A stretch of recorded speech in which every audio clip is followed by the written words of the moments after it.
Visakha MVP కాలనీలో TDP MP అభ్యర్థి Bharat parliamentary party కార్యాలయాన్ని ప్రారంభించారు. విశాఖ పార్లమెంట్తో పాటు 7 అసెంబ్లీ నియోజకవర్గాల్లో విజయం సాధిస్తామని భరత్ అన్నారు. వైసీపీ ప్రభుత్వం చేస్తున్న అరాచకాలకు ప్రజలు బుద్ధి చెప్పే రోజు దగ్గరలోనే ఉందన్నారు. ఈ కార్యక్రమంలో టీడీపీ, జనసేన, బీజేపీ ఉమ్మడి కూటమి అభ్యర్థులు పాల్గొన్నారు.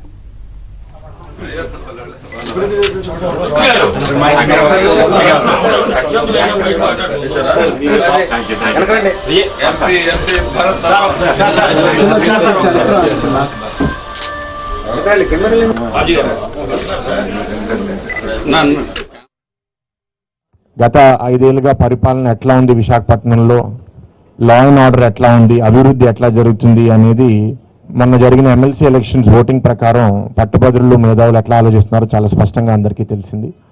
ఆ రిజల్టే ఇవాళ జనరల్ ఎలక్షన్లో కూడా 7 నియోజకవర్గాలు మా కూటమి అభ్యర్థులందరూ గెలిచి ఎంపీ అభ్యర్థిగా నేను కూడా గెలుస్తాను, మంచి మెజారిటీతో గెలుస్తానని చాలా బలంగా నమ్ముతున్నాను.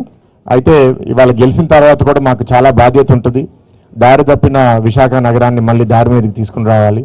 వీళ్ళు ఓడిపోతారని తెలుసు కాబట్టి దొంగచాటుగా చాలా విషయాల్లో చీటింగ్ చేయడానికి ప్రయత్నిస్తున్నారు. ఓట్లు డిలీట్ చేయడము, బూతులు తారుమారు చేయడము, ఇట్లా కన్ఫ్యూజన్స్ అన్ని సృష్టించి ఓటింగ్కి రానివ్వకుండా చేద్దామని ప్రయత్నిస్తున్నారు. దానికి కూడా మా ఎమ్మెల్యే అభ్యర్థులు చాలా పకడ్బందీగా ఓటర్ వెరిఫికేషన్ కూడా చేసుకుని ఓటర్ స్లిప్ కూడా ఈస్ట్లో ఫర్ ఎగ్జాంపుల్ అందరికీ ఇవ్వడం జరిగింది. మిగతా నియోజకవర్గాల్లో వేరే లెవెల్లో ఉంది.